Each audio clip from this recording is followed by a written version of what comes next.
SER Podcast. Noche de Ágora en Hora 25 con Pablo Iglesias. Buenas noches. Buenas noches, Aymar. Carmen Calvo, ¿cómo estás? Hola. Y José Manuel García Margallo. Muy buenas noches, Margallo. Hola, buenas noches. El día en 2 minutos, Isabel Villar. Día de doble crimen machista. Un hombre ha matado a su novia, una mujer de 45 años, y a la hija de ella, de 8. Ha ocurrido en Valladolid, donde esta tarde ha habido concentración de repulsa. El hombre ha intentado suicidarse después de matarlas y está ingresado en el hospital. Tenía antecedentes por violencia de género contra una pareja anterior, pero no contra la actual, a la que ha terminado matando.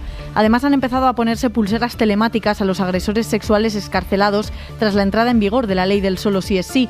Lo ha confirmado el Observatorio contra la Violencia de Género del Poder Judicial. Los dispositivos se ponen a los agresores que salen de prisión en libertad vigilada o con una orden de alejamiento todavía en vigor, pese a que ya hayan cumplido la condena. Precisamente sobre estas reducciones de penas le han preguntado en Radio Zaragoza a la líder de Podemos en Aragón, Amaru Díaz, que ha contestado así. Yo creo que la aplicación de la ley solo sí es sí está siendo dolorosa. Y eso lo tengo que reconocer, y hay que reconocer que ni la vocación de la ley ni la vocación del legislador era que pasara lo que está pasando, pero lo que está pasando es una tragedia. Y hay muchísimas mujeres que están viendo cómo sus agresores sexuales o como las personas que han abusado de ellas se ven beneficiadas de una ley que no tenía esa vocación. Por lo tanto, en primer lugar, reconocer que a mí, la verdad que me da mucha rabia la situación que está viendo encima de la mesa. Además, Dani Alves, acusado de violar a una chica, termina el día en la cárcel de Brians 2. Lo ha trasladado ahí la Generalitat desde Brians 1, donde ingresó el viernes en prisión preventiva. Lo mueven a la cárcel vecina porque es mucho más pequeña y así es más fácil garantizar la seguridad del futbolista y la convivencia en el módulo. De la política, propuesta del líder del PP, de Feijóo. Garantizar que la alcaldía recae en la candidatura que logre mayor respaldo popular directo en las urnas. Plantea Feijóo un cambio legal para que la lista más votada gobierne en los ayuntamientos, y en Génova ponen encima de la mesa extender el acuerdo a las elecciones autonómicas y a las generales, pero esto no convence a todos en su partido. Isabel Díaz Ayuso. Las coaliciones de partidos, para eso están los escaños en los parlamentos, hacen cambios de gobierno y conforman nuevas mayorías. Y bueno, es parte del juego. Y el PSOE lo rechaza. Pilar Alegría. No puedes plantear una medida, primero, que ni tú mismo te crees, y que segundo, te la invalidan dentro de tu propio partido. Con las municipales en el horizonte, Jaume Colboni, teniente de alcalde de Barcelona, va a dejar su puesto en el ayuntamiento para centrarse en la candidatura del PSC que lidera. El resto de concejales seguirán en su cargo. Gracias, Isabel. Y en la Contradora 25...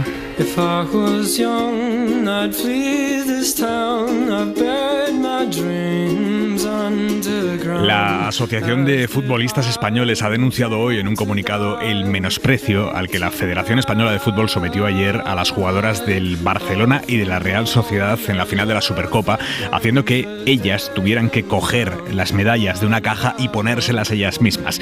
Ni campeonas ni subcampeonas recibieron las medallas de manos de nadie de la Federación, cosa absolutamente impensable en una final masculina. Manuel Javois, buenas noches.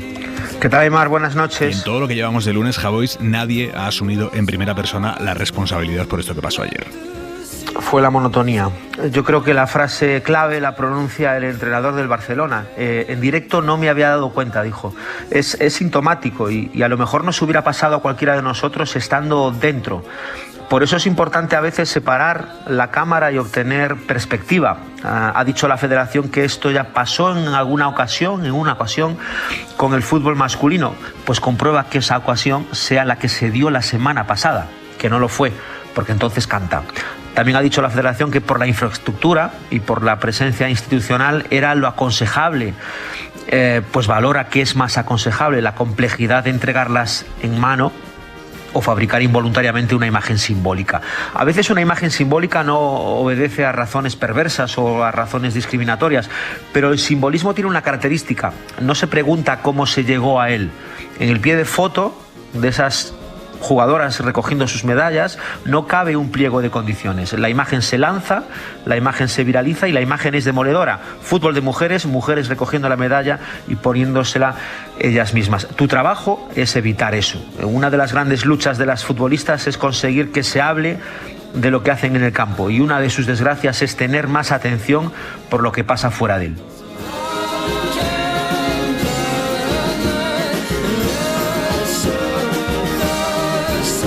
Hasta mañana, Javois, un beso. Hasta mañana, un bico, chao.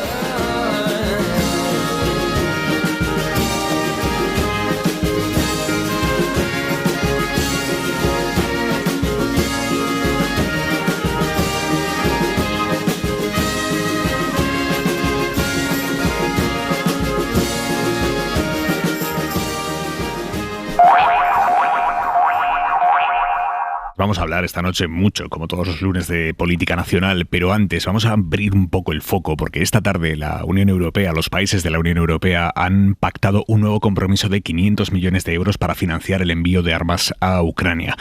Pero este nuevo acuerdo, estos nuevos 500 millones de euros comprometidos, no tapan la división que hay ahora mismo dentro de Europa por un asunto, por unos tanques, los tanques Leopard. Un grupo de países encabezados por Polonia quieren mandar ya a Ucrania los tanques que está pidiendo Zelensky, que estos países tienen, son los Leopard 2, son tanques que, según quienes saben de armamento, son tanques ágiles, con una resistencia y una capacidad de maniobra mayor que los que Rusia tiene en Ucrania ahora mismo.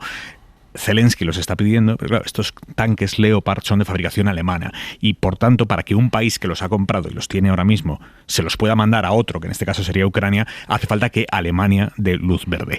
Alemania, que no lo ve nada claro, que teme que Putin interprete esto como una agresión directa de la OTAN o que pueda usarlo como excusa para escalar el conflicto. Alemania, estos últimos días hemos visto cómo iba ganando tiempo, diciendo, bueno, ya veremos, que de momento ningún país nos ha pedido oficialmente esa autorización para reexportar los tanques Leopard. Si alguien nos lo pide, pues ya lo tramitaremos rápidamente, no se bloqueará. Bueno, y lo que ha hecho esta tarde Polonia ha sido precisamente anunciar una coalición de varios países sin Alemania para enviar tanques Leopard alemanes a Ucrania, pidiéndole permiso, sí, pero dicen, pediremos permiso, pero es algo secundario, lo que nos diga Alemania. Literalmente lo que dice el primer ministro polaco es: no observaremos pasivamente cómo se desangra Ucrania.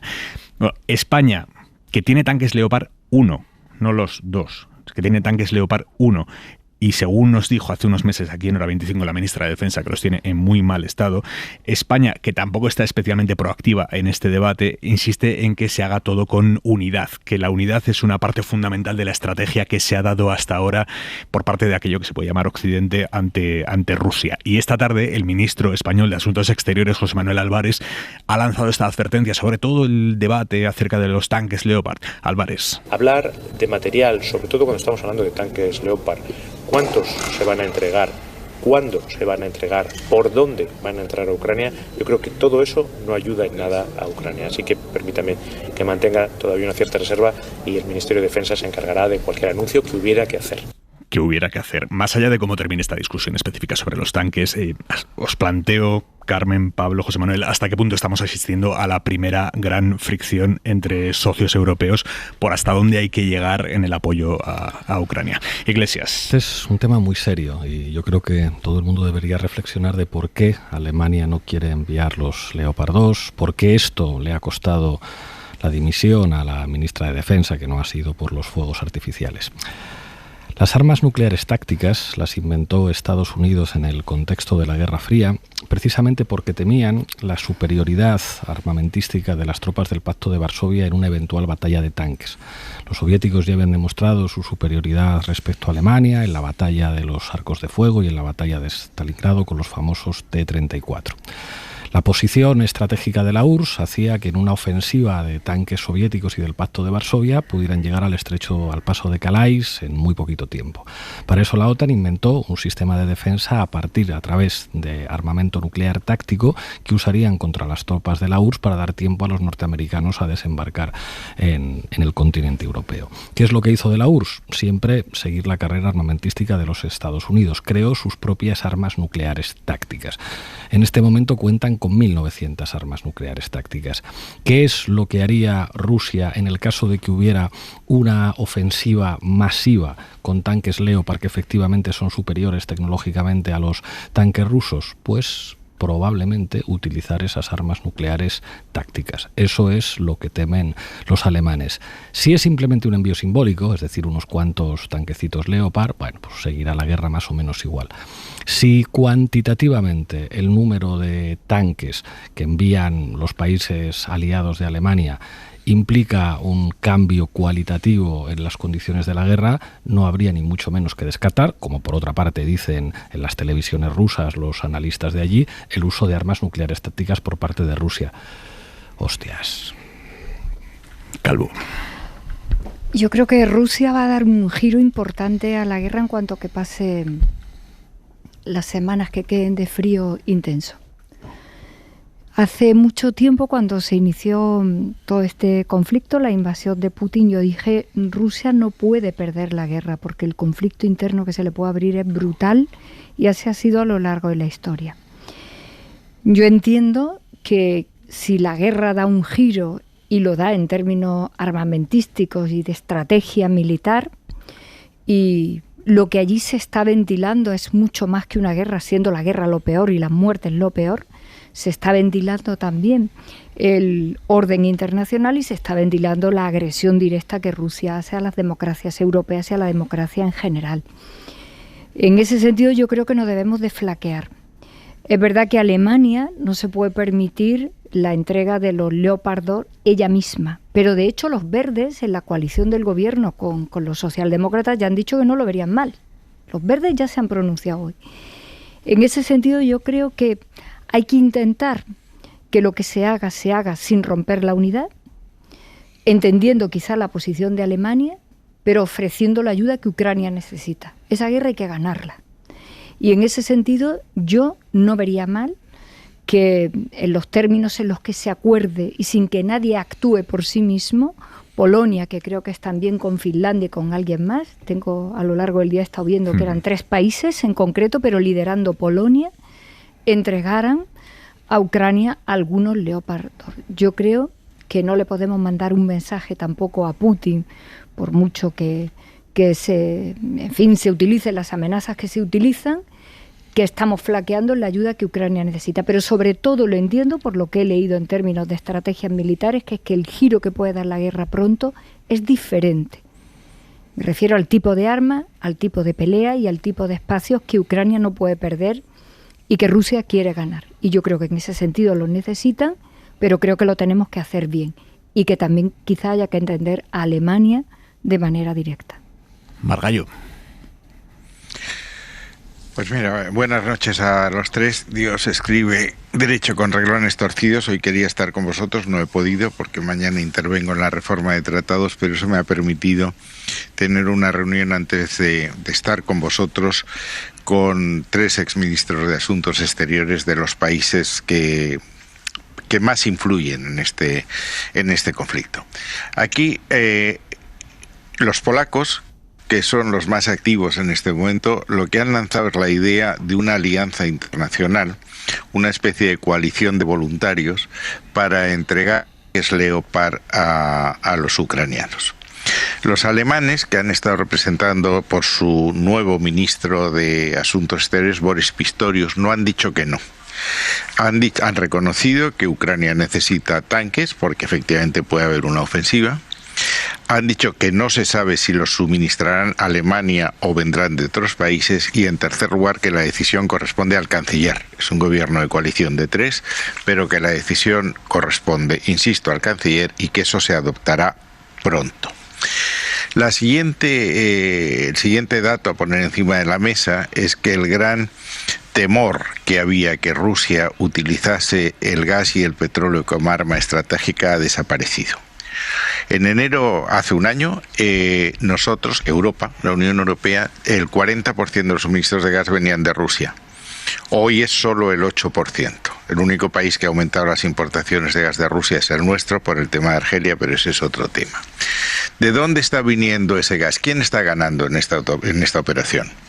Es obvio que está ganando Estados Unidos, que exporta gas y petróleo. Es obvio que está ganando China, que también está obteniendo un petróleo ruso barato, y sobre todo está ganando India, que está en una posición absolutamente envidiable. Por un lado los rusos le dan dinero barato y por otro lado los Estados Unidos le consideran un aliado imprescindible. La pregunta es qué es lo que va a pasar, y estabais hablando de eso, o dicho de otra manera, ¿cuándo se dan las condiciones para que el conflicto termine? Decía Carmen, y tiene razón, Rusia no puede perder. Zelensky no puede ceder todo el territorio que en estos momentos está bajo control ruso directa o indirectamente. Lo que me dicen mis excolegas de Exteriores es que Ucrania debe reconquistar todo el territorio del Donbass y que es muy improbable que recupere Crimea. Es decir, que Zelensky tendría que aceptar que tiene que renunciar a Crimea antes de llegar a un acuerdo de paz. ¿Para qué se les van a entregar Leopard? Exactamente para conseguir ese avance en las posiciones hoy ocupadas por los separatistas prorrusos en Donbass y Lugansk, y entonces llegar a un acuerdo de paz. Eso es lo que está pasando en estos momentos. Hay divisiones.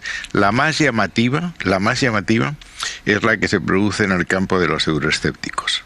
Polonia, el partido nuestro, que es la oposición al partido de Duda, a la derecha totalitaria polaca, está completamente de acuerdo con el gobierno en que hay que ayudar a Ucrania al precio que sea. En Hungría pasa exactamente lo contrario. Los húngaros de Orbán, que por otras razones militan en la misma órbita ideológica que Polonia, sin embargo, son mucho más prorrusos. Bueno, Polonia está haciendo lo que ha hecho siempre, ¿no? El conflicto entre rusos y polacos es el que es, ¿no? Yo creo que está liderando el asunto en la tradicional enemistad de Polonia con Rusia por los asuntos históricos que todos sabemos, ¿no? No, pero sobre todo porque estamos hablando de Ucrania. Claro, claro. Sobre todo porque estamos hablando de Ucrania, que Ucrania formó parte, una parte de Ucrania formó parte de Polonia. Efectivamente, y porque les viene bien que a través del conflicto de la invasión de Ucrania estar contestando a Rusia. Eso es el catón de la política exterior polaca, ¿no?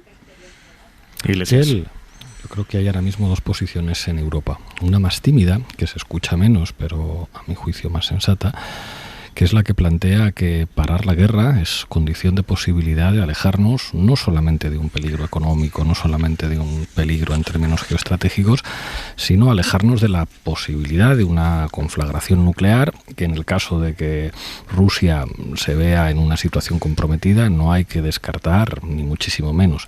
Simplemente, si Ucrania tiene el poder militar suficiente para ocupar definitivamente el Donbass y no digamos Crimea, yo le apuesto a que si Ucrania entra en Crimea, los rusos pueden utilizar armas nucleares tácticas. No solamente lo digo yo, lo dicen muchos analistas militares, muchos de ellos partidarios de la OTAN, como muchos militares alemanes, que en este caso están siendo más prudentes por razones de memoria histórica y por muchos elementos.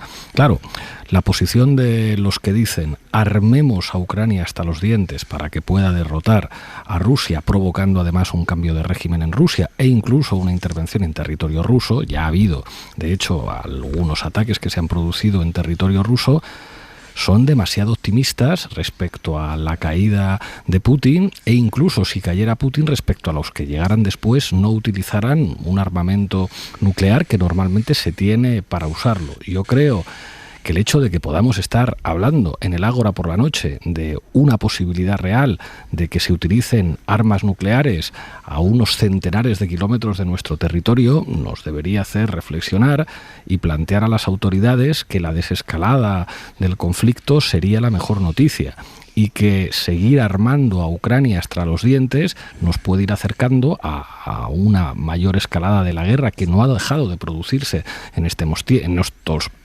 últimos meses.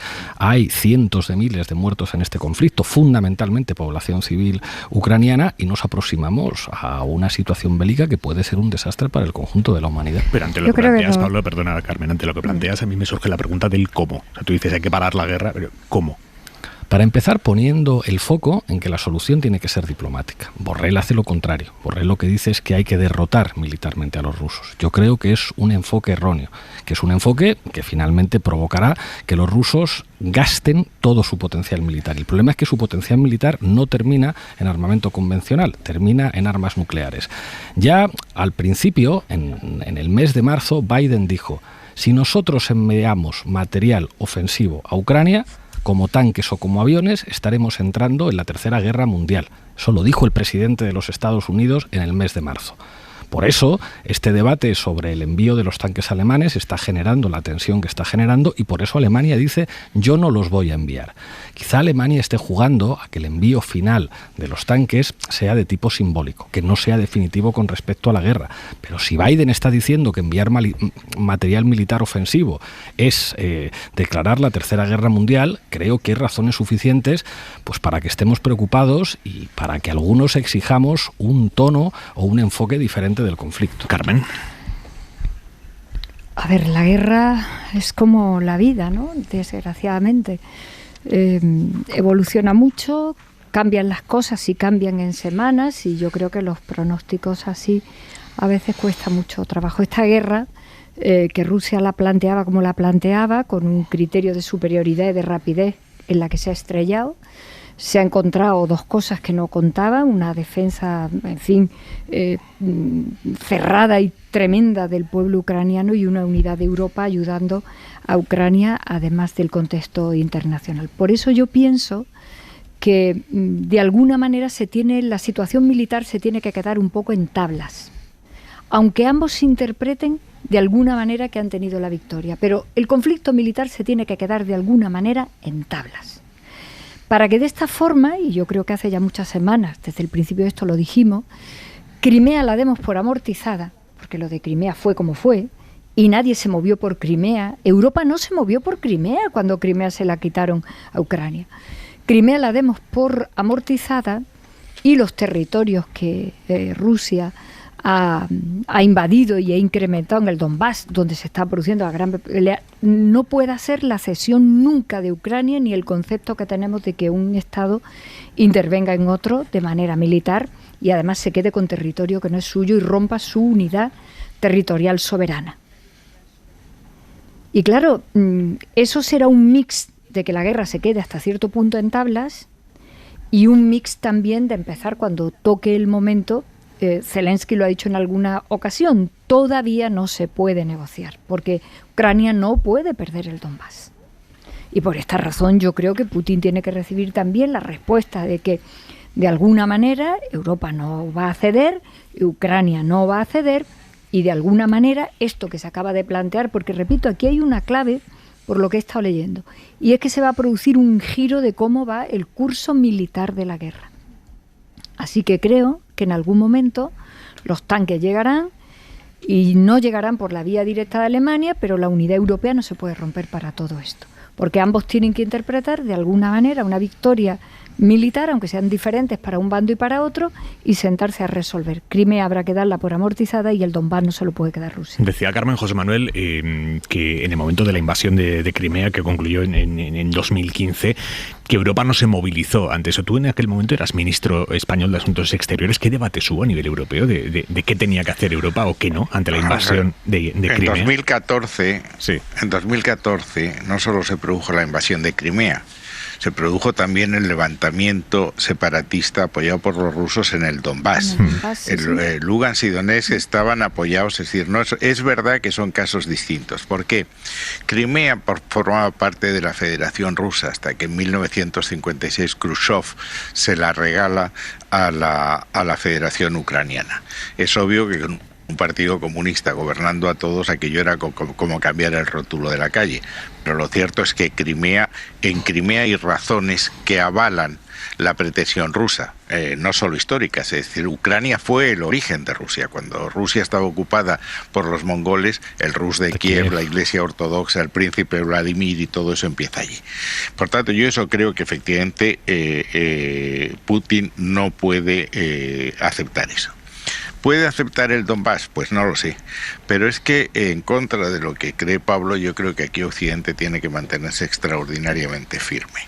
Y por cierto, Borrell lo que ha dicho hoy es que cada Estado debe actuar en contra. Parece que es una matización de la operación polaca de crear una alianza internacional de voluntarios, una coalición de los willing. Primero, no puede perder, ¿por qué? Porque aquí se están jugando los valores occidentales, es decir, la libertad y la democracia, que es lo que los ucranianos están defendiendo. Es decir, los niños en el Maidán llevan una bandera ucraniana. En segundo, porque Rusia quiere alterar el orden de seguridad europeo, quiere crear esferas de influencia para tener a Occidente lejos de sus fronteras. Es que hoy Rusia está en Georgia, en Osetia del Sur y Abjasia, está en Moldavia, en Transnistria, se ha peleado con los turcos en Armenia por Nagorno-Karabaj. Es decir, Rusia es un imperio que no ha pasado el duelo y o se le paran los pies ahora o seguirá. ¿Qué es lo que tiene que ocurrir, a mi juicio, para que haya una negociación? Pues la negociación es que, como mínimo, Ucrania recupere el Donbass y que se garantice a Ucrania la seguridad por parte de la comunidad occidental. No necesariamente entrando en la Alianza Atlántica. Yo creo que eso sería una provocación innecesaria. Pero yo creo que el deseo de Occidente es hacer de Ucrania el segundo ejército más potente en la frontera rusa después del polaco, para mantener esas ansias expansionistas, imperialistas de Rusia, que las ha tenido siempre, con los zares, con los comunistas y con el que venga. Oye, José Manuel, estoy leyendo una tesis sobre la política exterior que presido el tribunal en Barcelona, de la que tú has participado, y sales bien parado, te lo digo. Para que lo sepas. Si yo todavía... No. O sea, aquí lo interesante, Carmen, es cómo de parado va a salir el estudiante. Sale bien parado, porque es una tesis magnífica sobre la política exterior de España desde el final del franquismo, desde Castilla, y hablan con todos los ministros. Tú sabes a qué tesis me refiero, ¿verdad? Te entrevistó pues no. Xuclà, ¿no? Está quedando... sí, claro. Sí, pero presido el tribunal y estoy... Hablemos por teléfono. Claro. Así que hay un puñado de gente escuchando. Es que se fue testigo de excepción porque era diputado y sabe bien lo que pasó. Claro, es que me estaba ahora acordando. Y lo que estoy seguro que lo que dice está muy puesto en razón, si me pone bien. Venga, Iglesias. En política exterior, Margallo, a mi juicio, suele ser más sensato que cuando hablamos de política española. Ha dicho dos cosas muy importantes, Margallo. Ha dicho: la entrada de Ucrania en la OTAN sería una provocación inaceptable. La ocupación de Ucrania... Innecesaria. Bueno, una provocación innecesaria, quizá aceptable pero innecesaria. Y la entrada de Ucrania en Crimea no podría ser aceptada por Putin, porque es verdad que la mayor parte de la población de Crimea prefiere ser rusa antes que ucraniana. Estos dos planteamientos no es lo que plantea en ningún caso ni Polonia ni los países más agresivos de la OTAN, que están planteando el envío de los Leopard. Si no me hacen caso a mí, hagan caso a Margallo, que está señalando dos elementos muy interesantes. La incorporación de Ucrania a la OTAN sería una provocación innecesaria, y Ucrania no puede aspirar a reocupar Crimea y que Crimea deje de formar parte de la Federación Rusa para formar parte de Ucrania. No es lo que van a oír en muchos de los partidarios de la OTAN. Hay algo que me ha llamado la atención, bueno, no me ha llamado la atención, doy por hecho que es así, de lo que ha dicho Margallo. Dice, al final la decisión última la tendrá el canciller alemán. Y quiero aprovechar que tengo aquí a tres personas que han estado hasta antes de ayer en el núcleo duro del poder aquí en España para preguntaros cómo se toman este tipo de decisiones. Quiero decir, en España entiendo, el presidente del gobierno quien toma una decisión tan sensible como enviar o no tanques, pero con asesoramiento de quién. ¿Quién le pasa papeles? ¿Quién le dice, creo que hemos consultado que... ¿Cómo es esto, Carmen? Pues mira, hay una figura que ha cogido mucha relevancia en los últimos años y en términos coloquiales se llama el Sherpa, que es quien asesora en materia de política internacional, de política exterior, al presidente, es decir, está en Moncloa, pero esa figura existe en todas las presidencias y se convierte en un personaje que habitualmente la gente no sabe quién es, o sí, pero en términos muy minoritarios, y es quien hace la coordinación necesaria entre la política exterior y la de defensa. Porque aquí estamos hablando, en este caso no me refiero a España, pero estamos hablando de movilizar o armamento o tropa, y eso es una combinatoria de la política exterior con la política de defensa. Y hay siempre una figura clave que es quien de manera directa trabaja a las órdenes del presidente, asesorando al presidente, porque este tipo de decisiones evidentemente tienen al final un sí o un no de quien preside. Pero está esa figura que antes no existía, que era una coordinación que tenían que hacer dos ministerios, y ahora existe esa figura. Yo recuerdo en algunas de las crisis que hemos vivido, que yo viví, y yo recuerdo perfectamente que aquello todo había que hacerlo pues con José Manuel Álvarez, que no era el ministro, pero sí era Álvarez el Sherpa. Era el Sherpa. Era el Sherpa. Cuando la ministra era González Laya. Efectivamente, y los Sherpas son los que hacen todo este tipo de cosas y además son los que entre ellos se entienden, trabajan y con quienes se avanza mucho de manera muy discreta, muchas veces, de manera muy discreta, muy soterrada, aunque luego sean los ministros quienes evidentemente dan la cara, a los que hay que decirle, pero básicamente se produce una situación donde el Sherpa asesora, trabaja con otros gobiernos, trabaja con otros Sherpas. ¿Influye más en el presidente del Sherpa que el ministro de Exteriores? En un momento determinado, sí. Supuesto. En un momento determinado, sí. Claro. Sí, porque es el que concentra información, el que tiene coordinación, el que trabaja de manera muy ágil. Los presidentes... Llega un momento en que para determinado tipo de conflictos, yo he vivido algunos un poquito también complicados, están hablando los sherpas. Claro. Y luego podemos hablar incluso los vicepresidentes, incluso los ministros, pero están hablando los sherpas. En España, además, hay una tradición en la que, por desgracia, no suele ser muy frecuente que los presidentes del gobierno sean especialistas en política exterior y en política de defensa. Eso ha provocado situaciones, en algunos casos cómicas, Margallo lo podrá confirmar, pues, por ejemplo, con los proyectos internacionales del presidente Suárez, que pues, trajo a Arafat a España, quiso meter a España en el movimiento de los no alineados, que provocó incluso llamadas a la corona que dijeron: a este chalao lo tenéis que sacar de aquí, que tenía que ver con que Suárez no había terminado de entender cuál era la posición geopolítica de España. Pero cuando no existe una formación particular en esas áreas, en las que además lógicamente España no tiene una posición muy destacada, salvo en lo que respecta a la relación con América Latina, a mí me gustaría mucho que nuestro presidente actual escuchara mucho a Zapatero respecto a América Latina, pero no es el caso. La persona que habla al oído del presidente es determinante, porque la última decisión es del presidente. Los ministros ejercen una posición, sobre todo si son los de tu partido, una posición administrativa de gestión, pero cuando se trata de cuestiones de Estado, el que decide es el presidente.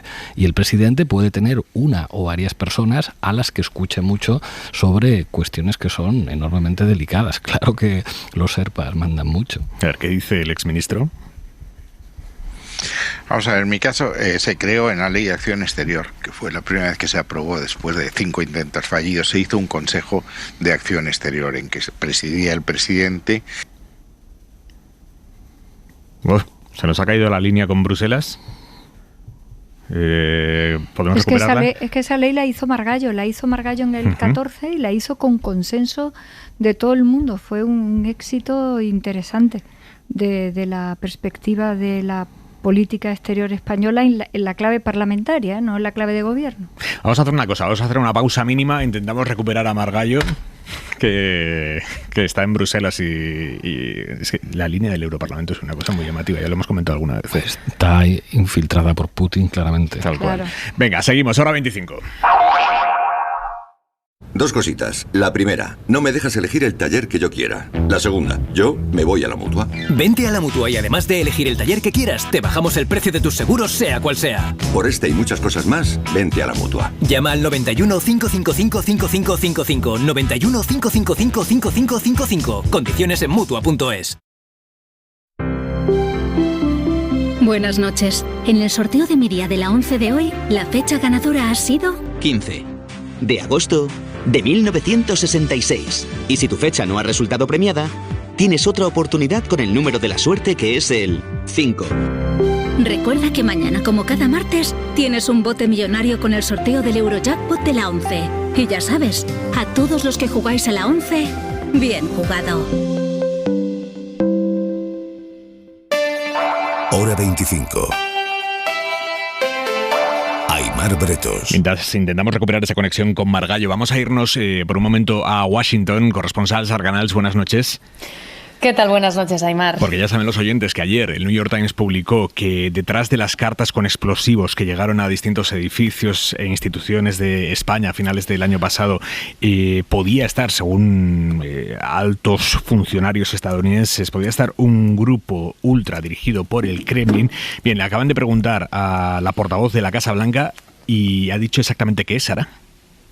Bueno, ella ha querido remarcar que Estados Unidos se toma muy en serio la seguridad y la protección de sus socios. Ha dicho que se está haciendo todo lo posible para averiguar qué ha pasado y, sobre todo, pues para prevenir amenazas similares en un futuro. También ha querido remarcar que los españoles son buenos socios y que ofrecen a España toda la cooperación y todo el apoyo en esta investigación. Pero nada más, no ha querido dar detalles sobre el caso. Ha insistido en que no se quieren entrometer en la investigación y esto, como bien decías, ha sido tras una pregunta de un periodista que le ha preguntado exactamente por este artículo de ayer en el New York Times. Sara, gracias. Buenas noches. Buenas noches. Por cierto, Iglesias, hablabas de América Latina. Acabamos de escuchar al presidente de Brasil, a Lula da Silva, y al de Argentina, Alberto Fernández, que están reunidos en Buenos Aires.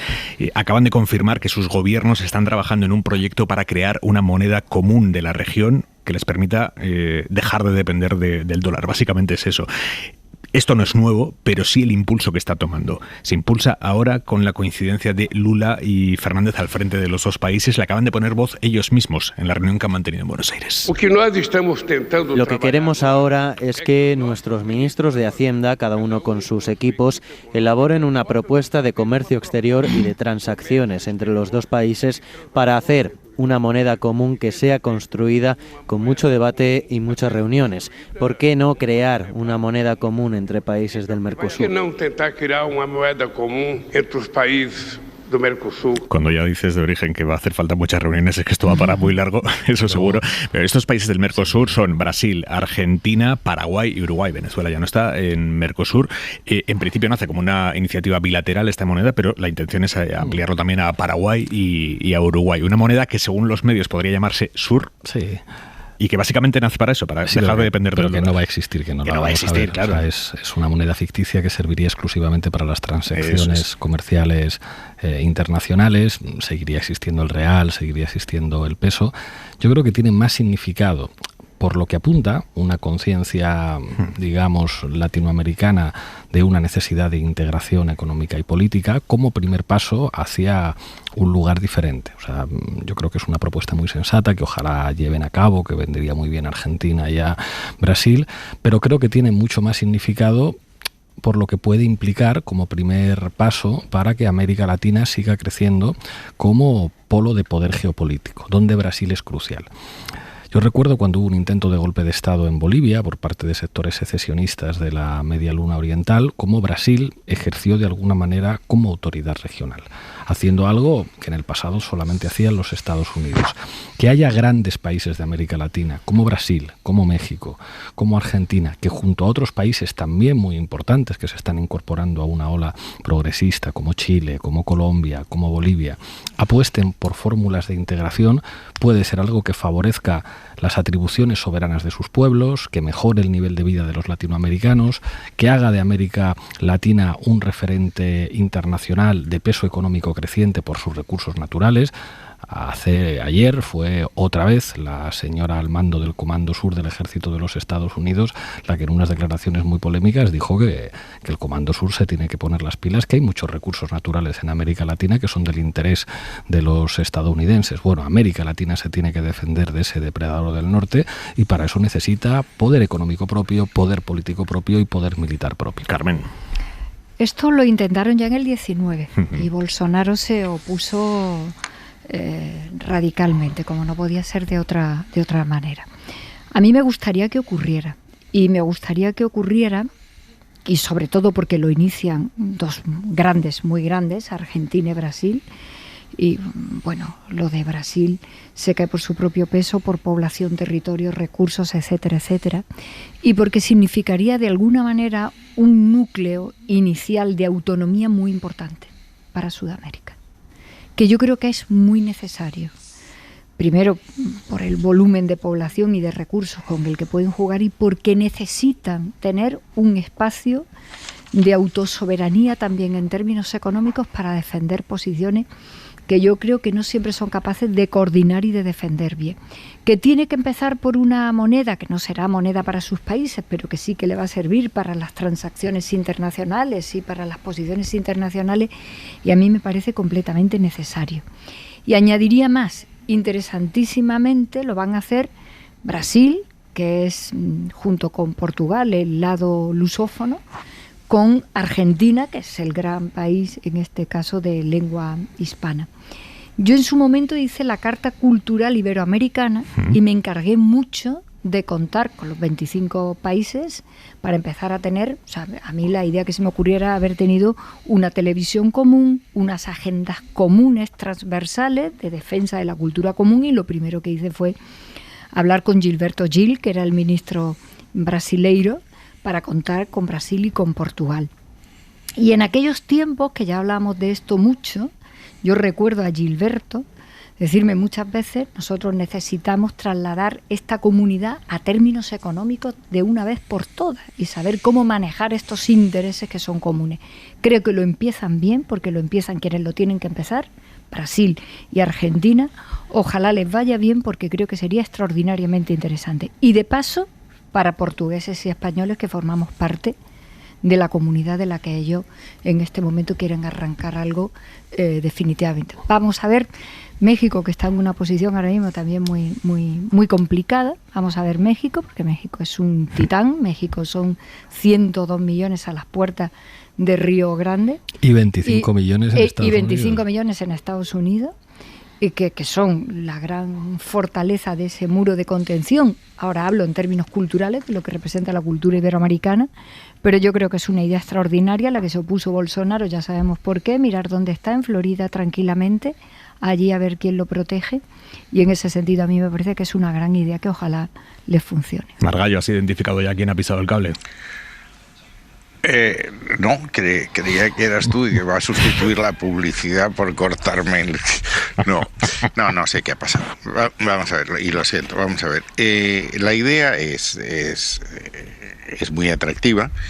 Eso, el viejo sueño, mucho antes del 19, en principios del 19 es Bolívar, claro.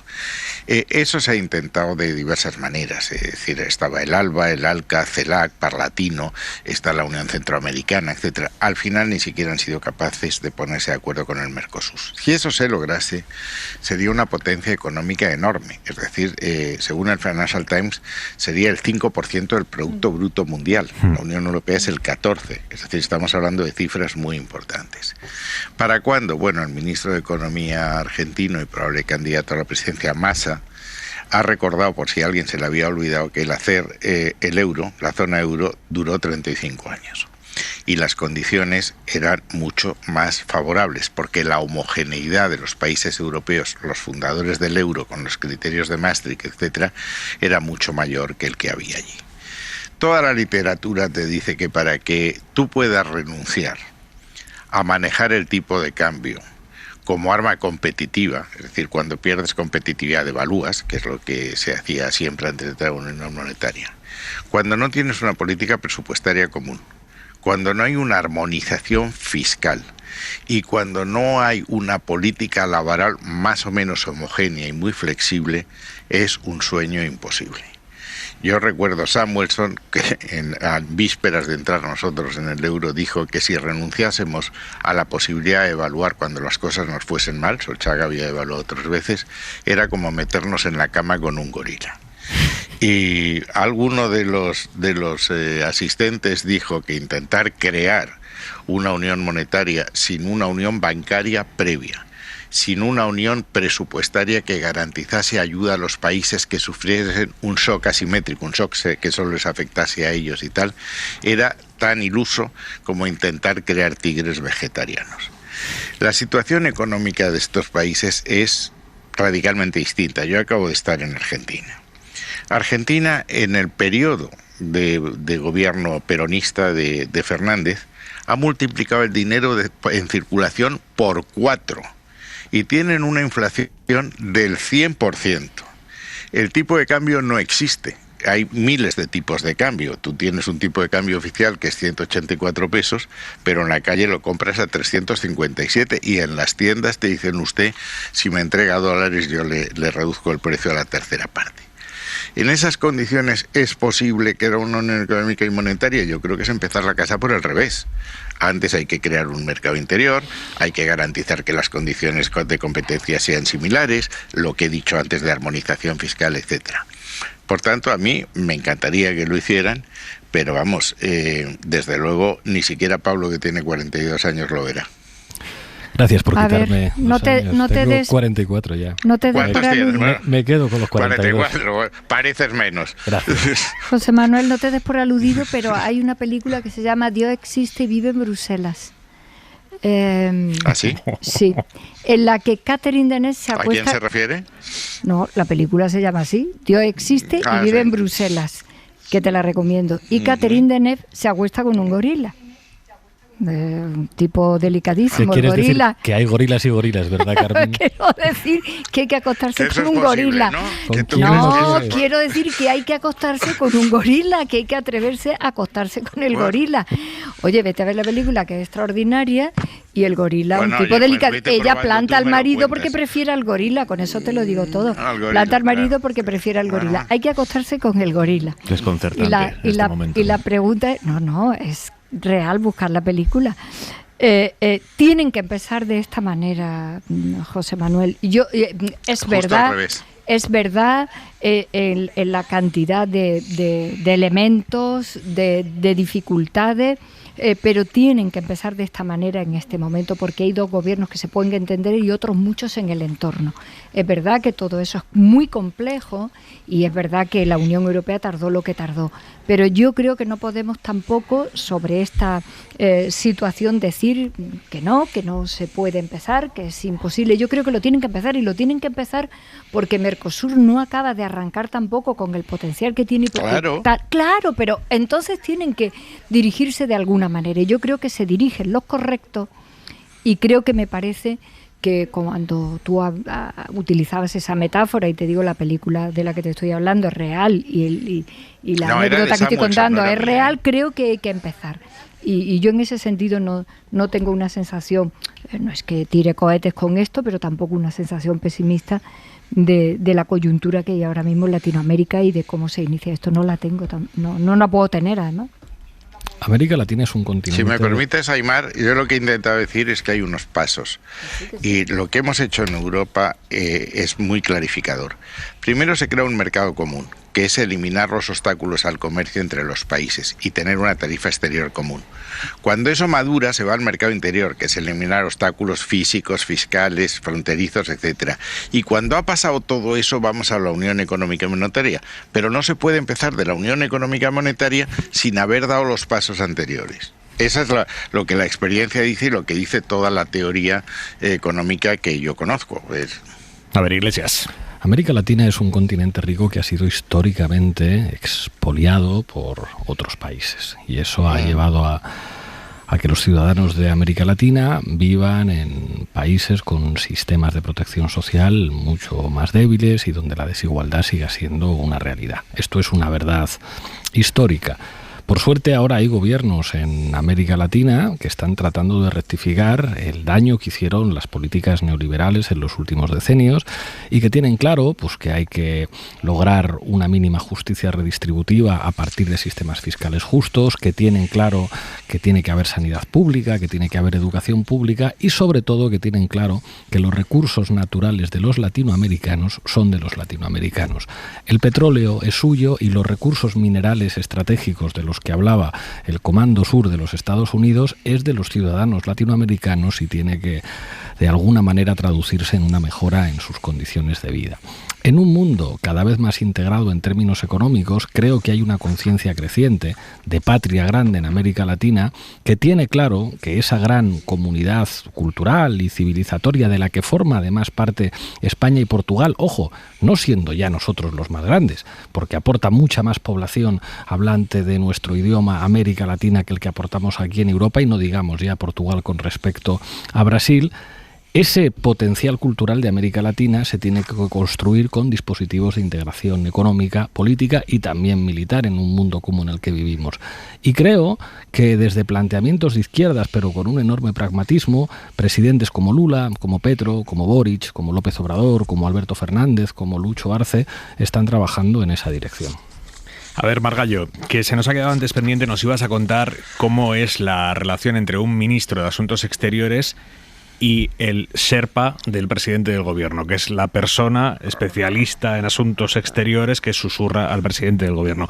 Pero además, en tu caso, había un tercer factor, que es que el director de gabinete de tu presidente del gobierno era diplomático, que era Moragas. ¿Cómo hacíais eso compatible? No, vamos a ver, yo creo que depende de quién sea el presidente y de quién sea el ministro de Exteriores. Yo tenía una relación muy estrecha con el presidente Rajoy hasta que se torció, y evidentemente ni el ministro de Defensa ni yo hubiésemos tolerado que se nos sustituyese por los Sherpas.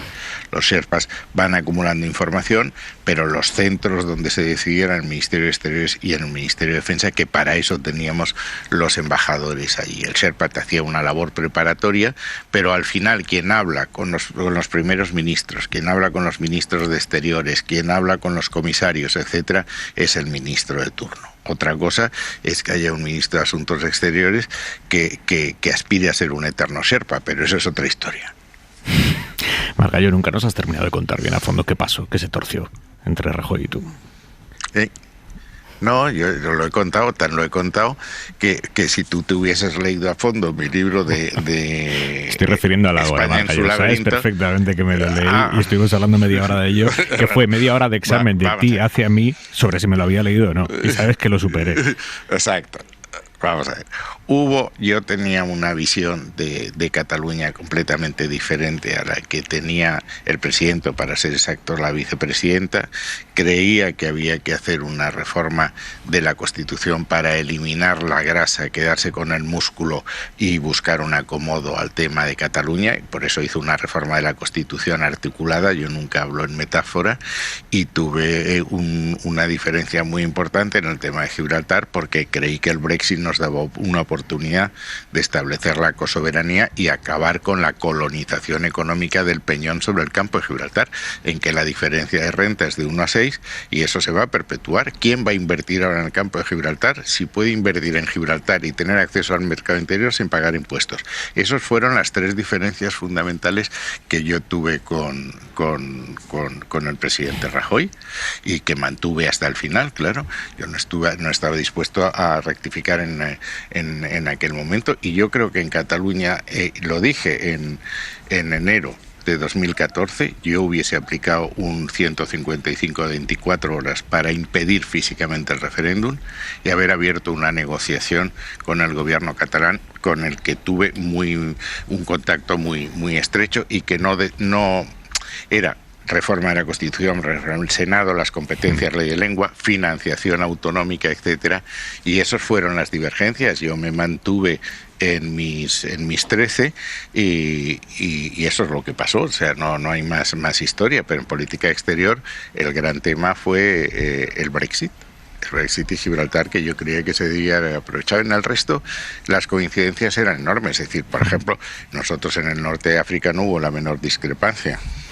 Carmen, cosa que ahora en el gobierno existe, ¿no? ¿Cómo se gestionan, Carmen, las divergencias entre un presidente del gobierno y un ministro? En tu caso, una vicepresidencia. ¿Cuándo sabe el vicepresidente o el ministro que tiene que parar a la hora de llevarle la contraria al jefe, al presidente del gobierno? Porque entiendo que vuestra responsabilidad es llevarle la contraria, no es temas que consideréis que tenéis que llevársela, pero tiene que llegar un momento en el que uno intuya que hasta ahí, y ahí tiene que parar. ¿Cómo se gestiona eso? A ver, tu función, como acabas de decir, es decirle las cosas tal cual tú las ves, porque yo creo que en eso consiste la lealtad verdadera, ¿no? Que tiene un componente de sinceridad importante. Pero yo esto lo zanjaría muy rápido cuando el presidente te dice 2 veces, como él ve el asunto, ya está.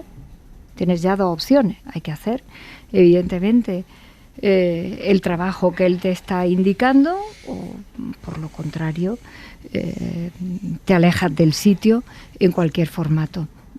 Porque no olvidemos una cosa, desde el punto de vista no solamente político, sino jurídico, el responsable último de todo el gobierno es el presidente.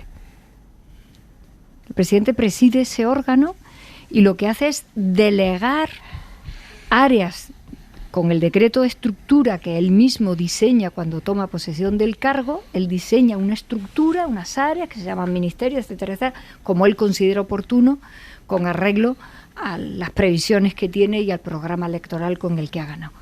Es un cargo unipersonal que no tiene que ver con el resto de los ministros. Ese es un órgano solidario en el que lo que tiene son delegaciones del presidente en realidad. De hecho, no se llega a ministro por ninguna otra vía política más que por la designación del presidente, por el deseo del presidente y la confianza que él pueda tener en que alguien puede sacar el trabajo adelante.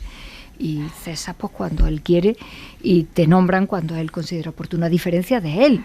Él tiene que nacer políticamente con la mayoría de la Cámara. A él sí lo eligen en la mayoría de la Cámara y tiene que responder ante la Cámara, evidentemente, y a él sí lo pueden derribar mediante moción de censura y a un ministro no. O sea, las reprobaciones de los ministros son brindis al sol continuamente en la política parlamentaria de cualquier país. La oposición dice lo que quiere el ministro si no lo cesa el presidente, pues ahí se queda, ¿no? Entonces, ¿eso qué significa? Que estamos delante de cargos de mucha envergadura y de mucho poder. La tarea de un vicepresidente, en mi caso, el año y medio que lo estuve sola y luego con áreas temáticas, que lo compartía con otros 3 vicepresidentes que tenían áreas temáticas. Mi trabajo era, evidentemente, el de ahormar muchos temas, suministrarle mucha información, mucha que a él a veces pues tampoco le llega, porque evidentemente hay que segmentar mucho por intensidad y por dedicación lo que él tiene que hacer, pero yo diría, lo que acabo de decir antes, cuando el presidente te dice por 2 veces, y en mi caso, Carmen, y yo le decía, presidente, dale esto una vuelta, y a las 2 horas me decía, Carmen, ya está, era eso. Porque la otra opción, evidentemente, no existe. Él podía seguir pensando... ¿Recuerdas algún tema en el que pasara eso? Sí, en muchas ocasiones. Y él podía seguir pensando como personas humanas, civilizadas, compañeros que nos apreciamos mucho y que nos respetamos mucho, particularmente porque hemos vivido cosas muy interesantes. Ir a la moción de censura, el 155 en su momento, entrar en el gobierno como entramos, formar luego un gobierno de coalición. Hemos vivido cosas muy intensas, muy interesantes. Y en ese sentido... Él podía pensar perfectamente que había cosas en las que yo evidentemente ejecutaba sus órdenes, aunque tuviera discrepancias o matices, y muchas veces era también al contrario, ¿no? Si yo le advertía un par de veces con alguna cosa, él también tenía la nobleza suficiente en muchas ocasiones para decirme, Carmen, es verdad, la semana pasada me dijiste esto y es verdad, es eso. O sea que depende mucho del carácter de las 2 personas que se tengan que relacionar y de la confianza. En mi caso era mucha, porque habíamos vivido previamente ya con mucha intensidad muchas cosas, y en ese sentido yo entendía perfectamente, repito, cuando en 2 ocasiones te decía algo, su criterio prevalece, pero por razones de todo tipo, ¿no? ¿Y con un socio de coalición también es así, Iglesias? Claro, más complicado, claro. El sistema parlamentario permite situaciones diferentes. Un presidente del gobierno de un gobierno de partido único y con mayoría absoluta en el Congreso de los Diputados es prácticamente como un presidente de la República en un sistema presidencialista, prácticamente. Felipe González fue eso, mientras tuvo mayoría absoluta. Cuando tuvo que pactar con Convergencia y Unión y el PNV, pues un poco menos. Claro, en un gobierno de coalición, que además ni siquiera tiene mayoría absoluta los partidos representados en ese gobierno, pues estamos en un modelo mucho más parlamentario, en el que el poder que tiene el presidente sobre los ministros de su partido es completamente diferente al de los ministros del otro partido, que no están ahí por el presidente, están ahí porque su partido tenía la fuerza parlamentaria suficiente para negociar, y que le deben su puesto a su partido y no al partido del presidente. Si a eso le tienes que añadir que tienes que negociar con líderes políticos de otros partidos cuyo apoyo parlamentario es imprescindible, pues el perfil del presidente del gobierno es mucho menos presidencialista y tiene que ser un gran negociador y alguien con mucha habilidad para, bueno, pues manejar la pluralidad dentro del gobierno y dentro del Parlamento. Ojo, yo creo que esto es una cosa buena. Yo no recomendaría a nadie los gobiernos de partido único ni de mayorías absolutas donde todo lo decide una sola persona, sino un sistema de check and balance mucho más representativo de la voluntad de los ciudadanos, y en el que el presidente tiene que ser ante todo un gran negociador y alguien con capacidad de ceder, porque en política hay que ceder y eso no está mal. A ti cuando te decía 2 veces, Pablo, vamos así, ¿y tú no estabas de acuerdo? Pues entonces ahí tienes que tomar la decisión de si utilizas tus parlamentarios para llegar a un acuerdo con el presidente, o esta te la comes. Algunas te las tienes que comer, pero otras veces tienes que decir, pues entonces no hay acuerdo, y tú puedes contar con los diputados de tu partido, con los del mío no, y no pasa nada, y al final se trabaja para que termine habiendo un acuerdo. Así es la política. O sea, la política sirve básicamente para encontrar maneras de resolver situaciones en las que no hay acuerdo. ¿Te decía Pablo? ¿Te decía vicepresidente? ¿Os llamaba vicepresidentes? ¿O sí. Carmen y...? Sí. Yo siempre le llamaba presidente y él... Hacia arriba entiendo que sí, pero... No, ¿hacia abajo siempre, también? Siempre. Y en el Consejo de Ministros nos llamábamos por el título, no por el nombre. Sí. Y en raras ocasiones, rarísimas ocasiones, me llamaba Carmen y yo Pedro. Incluso ni siquiera a veces estando solo, a pesar de la inmensa confianza y la de veces que habíamos estado en batallas difíciles llamándonos por nuestro nombre, pero sin embargo desde que llegamos allí me llamaba a las 12 de la noche y era vicepresidenta, ¿Te cojo ya para irte a la cama? No te preocupes, presidente. Y preocupa a esta hora un incendio que se ha declarado en la Sierra de Gredos, en Ávila, un incendio en el que están trabajando ya decenas de efectivos, una veintena de efectivos. Las imágenes que nos llegan no son alentadoras, puede complicarse en las próximas horas por lo que nos cuentan. Luis Sánchez, última hora. La Junta de Castilla y León ha elevado a nivel 1 de peligrosidad el incendio que afecta al término municipal de Guisando, en plena Sierra de Gredos. El hecho de que vayan a emplearse más de 12 horas en su extinción y que puedan verse afectadas más de 30 hectáreas arboladas ha determinado esta decisión. Durante la noche van a permanecer en la zona 2 agentes medioambientales, 3 cuadrillas y 3 autobombas. El incendio comenzó sobre las 2:20 de esta tarde en una zona escarpada de esta localidad de la vertiente sur de la Sierra de Gredos, siendo reavivadas las llamas por el viento que han impedido el vuelo de hidroaviones y helicópteros. Las llamas se hallan alejadas del casco urbano de Guisando, aunque el viento ha provocado que en algunos momentos el humo llegara a la localidad. El ayuntamiento de este municipio ha lanzado un mensaje de tranquilidad a los vecinos. La ropa para mañana, Jordi Carbó, buenas noches. Buenas noches, como mínimo la misma que hoy, en el sentido que mejor ir abrigados y además con expectativa de ver nieve en distintos puntos del litoral. Pero si me permites, Aimar, en referencia a este incendio, ahora mismo estaba mirando los mapas de viento, no pinta bien porque las próximas 24 horas no será tan fuerte como lo ha sido hoy, pero todavía mañana va a soplar con fuerza. Una ventana de buen tiempo en este sentido, bajo viento, lo esperamos para el miércoles, porque después volvería y con mucha fuerza. Dicho esto, pues lo que decíamos, mañana se puede ver nevar en muchos puntos, por ejemplo, del litoral cantábrico, especialmente entre Cantabria y Asturias, también en Guipúzcoa, por ejemplo. La nieve aparecería en el Mediterráneo, en el interior de Cataluña especialmente, o en el interior de la Comunidad Valenciana y Murcia, pero en general en cotas muy bajas esta nevada sería anecdótica.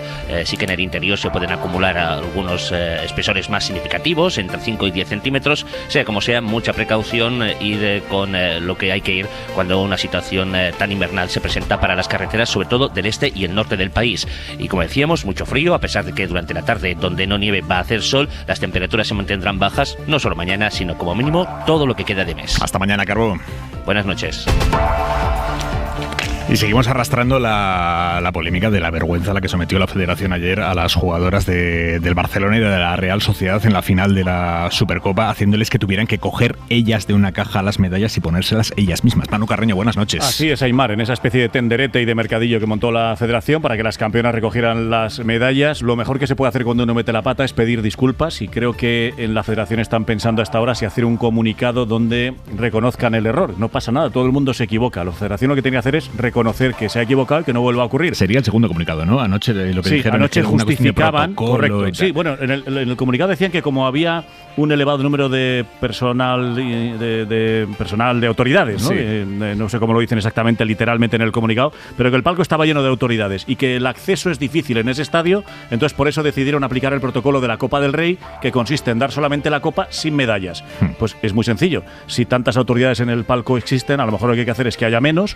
Segundo, no creo que sea tan difícil acceder al palco del Estadio del Mérida, no creo que sea como ascender el K2 ni ir al Himalaya, supongo que llegar al palco del Estadio del Mérida no será una aventura imposible. Y tercero, si esas dos premisas son así, vayamos a una más fácil. Bajas al césped y entregas las medallas. Es que las cosas, cuando las quieres hacer fáciles, son fáciles de hacer, salvo que quieras hacerlas tan chapuceramente como las hicieron anoche. Te escuchamos luego, Manu. Adiós, Aimar. Hora 25. Aimar Bretos. Tenemos en España algunos debates políticos Guadiana, que aparecen, desaparecen, aparecen, vuelven a desaparecer, pero uno tiene la garantía de que van a seguir apareciendo, y uno de ellos es el que se deje gobernar a la lista más votada. Esto lo propone el PP siempre que se acercan unas elecciones y el PP ve que en las encuestas se le dibuja un panorama en el que pueden tener que enfrentarse a pactos postelectorales que no le convienen. El PSOE se aliará con cualquiera con tal de que no gobierne la lista más votada. Nosotros dijimos, nosotros queremos que gobierne la lista más votada. Yo lo que pediría a todos los partidos es un compromiso, y es que pase lo que en España ha pasado desde el inicio de la democracia, que es que gobierne el más votado. No podemos defender que gobierne la lista más votada. En otra pregunta, señora Díaz, ¿usted está dispuesta a respetar la lista más votada, que la lista más votada gobierne? Esa es la esencia de lo que plantea el Partido Popular, ¿no? Pero esto no es una cuestión del PP, esto es una cuestión que hay que pactar con otros partidos y hablar con otros partidos. Bueno, pues hoy a 4 meses de las municipales y autonómicas, Feijóo se ha ido a Cádiz, al oratorio de San Felipe Neri, donde se firmó en 1812 la primera Constitución española, y allí ha presentado su plan de regeneración institucional con 60 medidas, entre las que propone lo de la lista más votada. Ojo, solo para los ayuntamientos. Garantizar que la alcaldía recae en la candidatura que logre mayor respaldo popular directo en las urnas. Esto es lo que ha dejado hoy por escrito Feijóo, lo de los ayuntamientos. Luego, desde la Dirección Nacional del PP nos dicen que lo ampliarían también a autonómicas y a generales si el PSOE estuviera de acuerdo, pero eso no lo han dejado por escrito hoy. Nos dicen que esto afectaría a reformas mayores. Habría que tocar la Constitución, los estatutos de autonomía, pero sobre todo porque Feijóo sabe que en mayo se puede encontrar con situaciones, sobre todo autonómicas, en las que si puede no va a respetar lo de la lista más votada. La semana pasada mismo estaba él en Castilla-La Mancha. Allí, según las encuestas, va a volver a gobernar Paje, pero en caso de que el PP pudiera llegar al gobierno sería pactando con Vox. Así que allí en Castilla-La Mancha, con el candidato autonómico del PP al lado, dijo que esto es solo para los ayuntamientos. Yo ya le he explicado que es una propuesta del Partido Popular en las elecciones municipales, que el Partido Socialista... O sea que la semana pasada lo circunscribía a las municipales, aunque luego él también dijo, bueno, se tomó este compromiso sobre las generales. Yo no seré presidente del gobierno si no gano las elecciones. Y ya me gustaría que a lo largo de la campaña electoral, pues el señor Sánchez y yo nos pusiésemos de acuerdo en eso. O sea que la propuesta de Feijóo va y viene de ámbito, de municipales a generales, a autonómicas, si el PSOE quisiera. Pero ya no es solo que quisiera el PSOE, también tienen que querer en su propio partido. Y hoy hemos escuchado a Ayuso. Hoy Ayuso sabía perfectamente que Feijóo se iba a Cádiz a presentar esto, y unas horas antes de que Feijóo presentara esto en Cádiz, ella en Antena 3 ha dicho que de esto nanay. Las coaliciones de partidos, para eso están los escaños en los parlamentos, hacen cambios de gobierno y conforman nuevas mayorías. Y bueno, es parte del juego. Claro, es tan parte del juego que ella llegó al gobierno de la Comunidad de Madrid así, porque Gabilondo ganó en la Comunidad de Madrid, le sacó 150.000 votos a Ayuso, Gabilondo fue el más votado, Ayuso la segunda, Ayuso pactó con Ciudadanos, fue presidenta, absolutamente legítima a todo, pero no responde a esto que está planteando el PP del respeto a la lista más votada. A estas divergencias se ha referido hoy la ministra portavoz del Partido Socialista, Pilar Alegría. No puedes plantear una medida, primero, que ni tú mismo te crees, y que segundo, te la invalidan dentro de tu propio partido. Antes de que la presentase hoy, ya ha salido la otra portavoz del partido, la señora Ayuso, echando abajo su propuesta. Por cierto, Pilar Alegría, que hoy no sería ministra, sería alcaldesa de Zaragoza si el PP hubiese respetado esto de la lista más votada en los ayuntamientos. Hace 3 años, no hace 10 años, hace 3 años, si el PP hubiese respetado la lista más votada en Zaragoza, la ministra sería Pilar Alegría porque fue la más votada. ¿Qué pasa? Que el PP llegó a un acuerdo con Vox ahí en Zaragoza y Jorge Azcón legítimamente se convirtió en alcalde y ahora, por cierto, candidato a las autonómicas. Margallo, ¿a ti qué te parece esto de la lista más votada? A mí me pareció siempre bien. No, ya sabes que yo digo lo que me parece bien. Luis Algorri, que en una crítica al famoso libro, dice que yo soy un político que suelo decir lo que pienso y que no acepto que me digan lo que tengo que decir. Vamos a ver, primero, esto se refiere, el texto escrito, a los ayuntamientos. ¿Que necesita el acuerdo del Partido Socialista? Necesita el acuerdo del Partido Socialista, porque esto es una modificación de una ley orgánica, en concreto del artículo 180 de la Ley de Régimen General Electoral. Yo creo que pacificaría enormemente el tema, pero insisto, se refiere a los ayuntamientos. Y la ministra Alegría ha hecho un juicio de valor inexacto y una falsedad notoria. Primero, juicio de valor que Feijóo no se lo cree, bueno, lo sabe ella. Y el segundo, que Ayuso está en contra. Ayuso habla de autonómicas. Insisto, lo que se dice en el papel se refiere a los ayuntamientos. Por lo tanto, circunscribamos la discusión a lo que tiene que ser. Y a mí me parece razonable. En los ayuntamientos hay muy pocas, hay alguna, pero hay muy pocas cuestiones ideológicas. Se trata de gestionar servicios públicos y servir a los vecinos. Y a mi juicio, el que hubiese una lista, la más votada, que gobernase, sería favorable. Pero esto forma parte, es la propuesta 22 de 60 del Acuerdo de Regeneración Democrática que haríamos bien en contemplar en su conjunto. Carmen. Yo estoy totalmente en desacuerdo y pongo en lo alto de la mesa 2 cuestiones. Una, si fuera tan democrático, ¿por qué en el derecho constitucional y parlamentario desde hace, por ejemplo, 100 años de democracia, o los últimos decenios después de la Segunda Guerra Mundial. Esto no está constitucionalizado, esto no está en las legislaciones políticas de los estados democráticos. ¿Por qué no está? Porque no es democrático. Porque no es democrático. Porque es mucho más democrático quienes mediante pactos o acuerdos tengan mayoría frente a esta minoría que puede ser una minoría mayoritaria. Es decir, puede haber enfrente de ti, aunque haya ganado las elecciones, más gente de acuerdo, absorbiendo el sentir electoral y el deseo de todos los que han votado frente a ti. Si entregáramos eso de manera automática mediante reforma legal a la lista más votada, nos estaríamos literalmente cargando la diversidad ideológica, el respeto a las urnas y la esencia de la democracia, que en muchas ocasiones es la cultura de la colaboración y del pacto, porque tendrías más gente enfrente que lo que tú representas.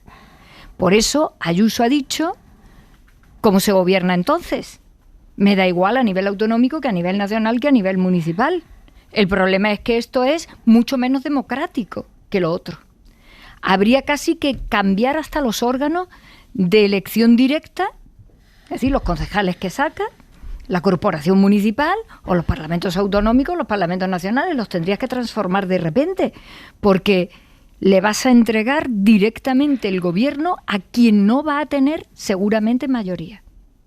Así que esto es una barbaridad democrática que no está en las legislaciones de los estados democráticos, no por casualidad, no porque haya muchos despistados y muchos inútiles dando vueltas a lo largo de los últimos 70, 80 años, donde las democracias parlamentarias se han fortalecido después de la Segunda Guerra Mundial, sino porque no es lo más democrático. Lo más democrático es quien obtenga la mayoría de los órganos donde hemos sido directamente representados los ciudadanos. Ya está, que el Partido Popular lo utiliza cuando le viene bien, con unas contradicciones enormes, y esto es lo que hay de vez en cuando para que quizá los ciudadanos incluso se confundan. Iglesias. Es una chorrada y además es mentira.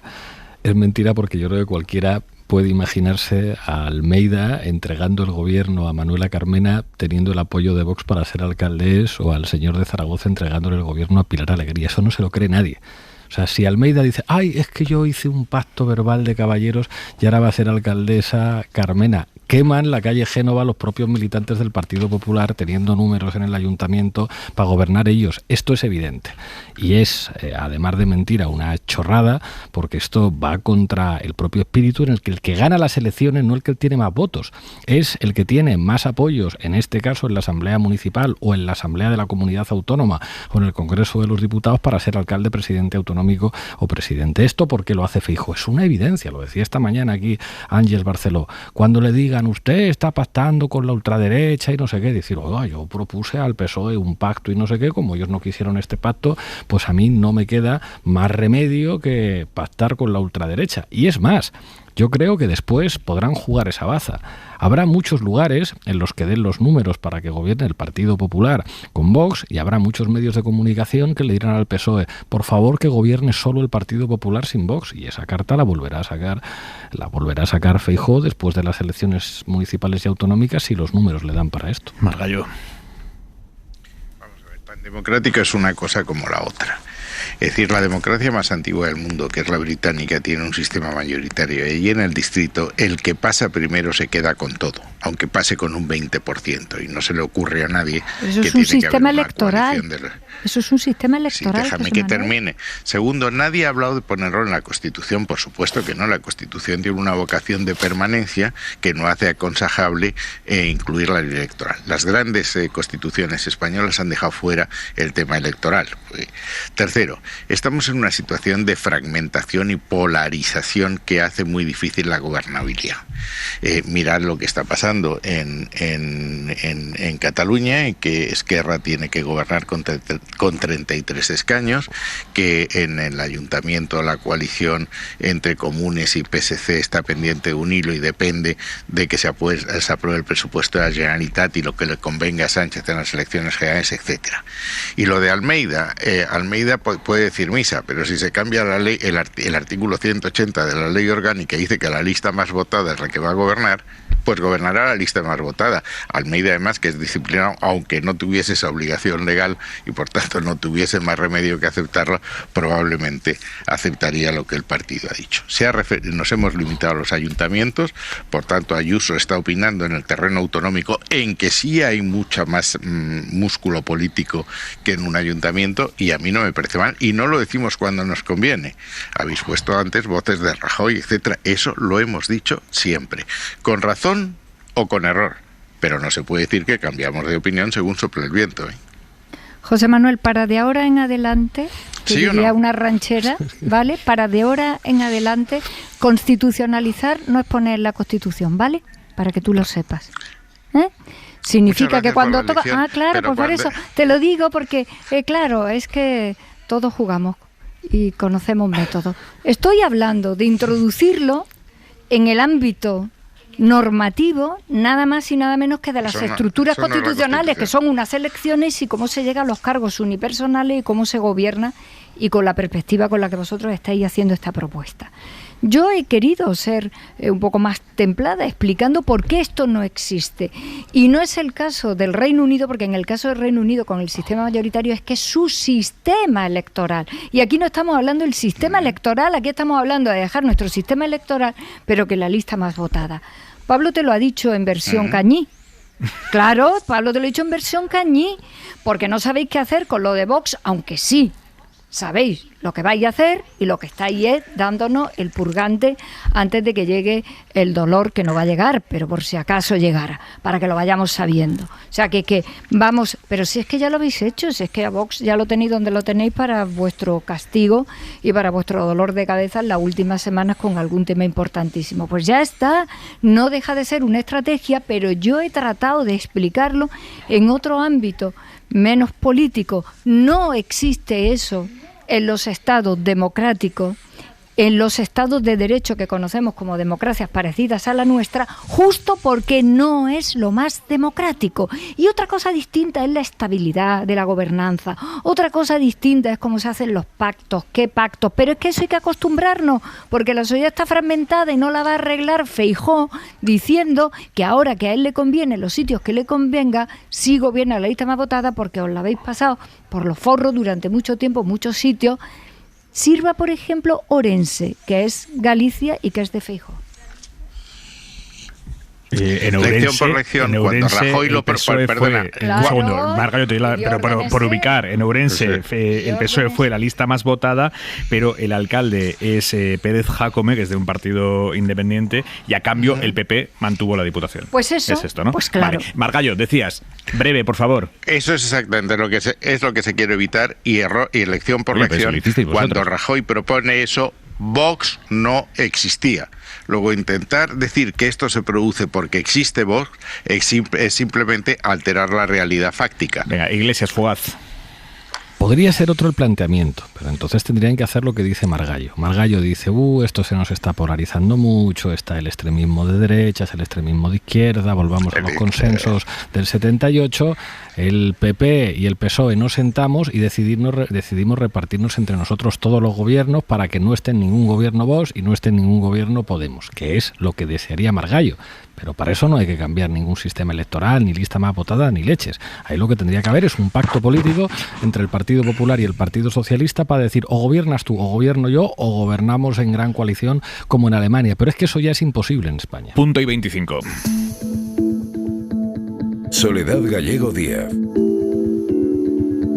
Según la ONU, han muerto ya en la guerra de Ucrania más de 7.000 civiles y otros 11.500 han resultado heridos.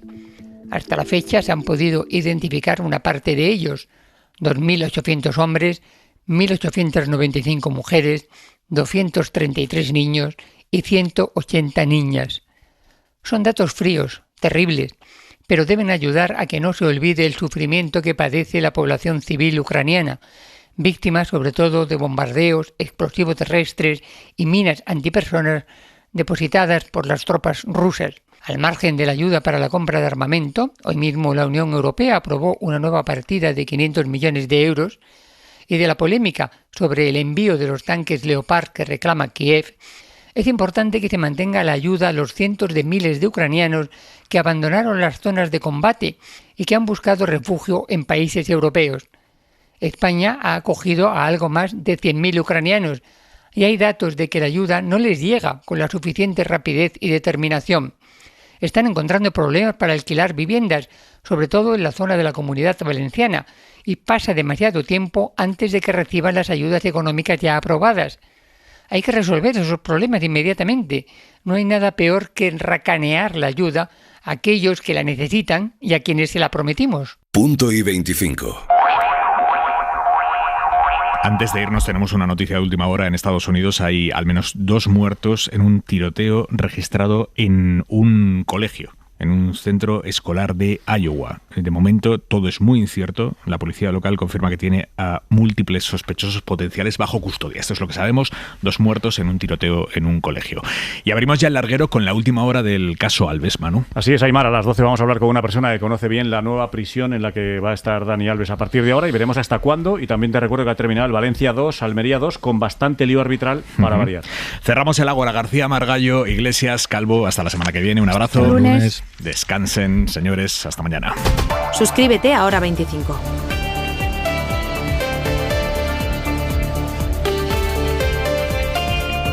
Para no perderte ningún episodio, síguenos en la aplicación o la web de la SER, Podium Podcast o tu plataforma de audio favorita. Cadena SER. La radio.